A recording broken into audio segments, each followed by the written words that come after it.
अस्सलामु अलैकुम वरहमतुल्लाहि वबरकातुहू। प्यारे बच्चों, आपने चूंटियों को तो देखा होगा। ये आपके घर के लॉन में होती हैं, दीवारों पर चल रही होती हैं, कहीं कोई मीठी चीज पड़ी हो तो वहाँ भी आ जाती हैं। ये देखने में तो छोटे छोटे कीड़े हैं, मगर इनको अल्लाह पाक ने बड़ी समझ अता फरमाई है। ये चूंटियाँ मेहनती होती हैं और बड़ी डिसिप्लिन के साथ रहती हैं, मिलजुल कर रहती हैं और मिलजुल कर काम करती हैं। और हैरत की बात यह है कि इन चूंटियों की एक मलका भी होती है जो इन्हें इंस्ट्रक्शंस देती है। प्यारे बच्चों, चूंटियाँ अपना खाना जमा करने में माहिर होती हैं और अपना खाना किस तरह महफूज रखना है इसके लिए प्लानिंग करती हैं। चूंटियाँ गंदम जमा करती हैं, अगर भीगी गंदम हो तो उसे खुश्क करती हैं, फिर ऐसे तरीके से रखती है कि आइंदा ना भीग सके और 2 टुकड़ों में काट कर रखती है ताकि उग ना सके। और धनिया को नहीं काटती कि वो साबुत भी नहीं उगता। प्यारे बच्चों, कुरान पाक की एक सूरत का नाम नमल है। नमल अरबी ज़बान में चूंटी को कहते हैं। इस सूरत का नाम चूंटी के नाम पर इसलिए रखा गया है क्योंकि इस सूरत में एक चूंटी का एक वाकया बयान हुआ है। वो वाकया ये है कि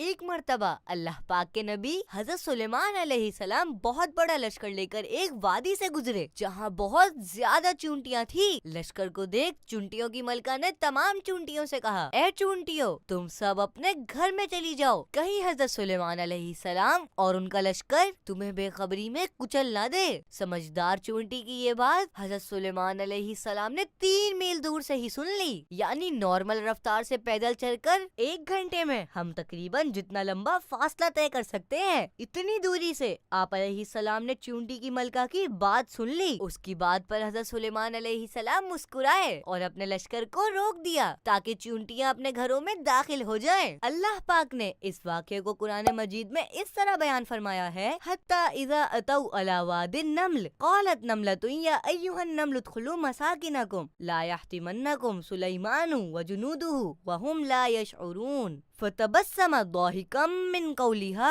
यानी यहाँ तक के जब वो चूंटियों की वादी पर आए तो एक चूंटी ने कहा, ए चूंटियों, अपने घरों में दाखिल हो जाओ, कहीं सुलेमान और उनके लश्कर बेखबरी में तुम्हें कुचल न डालें। तो सुलेमान उसकी बात पर मुस्कुराकर हंस पड़े। प्यारे बच्चों, इस कुरानी वाक़ये से हमें मालूम हुआ कि अंबिया किराम अलैहिमुस्सलाम के देखने और सुनने की एबिलिटी आम इंसानों की तरह नहीं होती, बल्कि उनके देखने और सुनने की एबिलिटी और दूसरी पावर्स आम इंसानों की पावर से कहीं ज्यादा होती हैं। आ गया रमज़ान।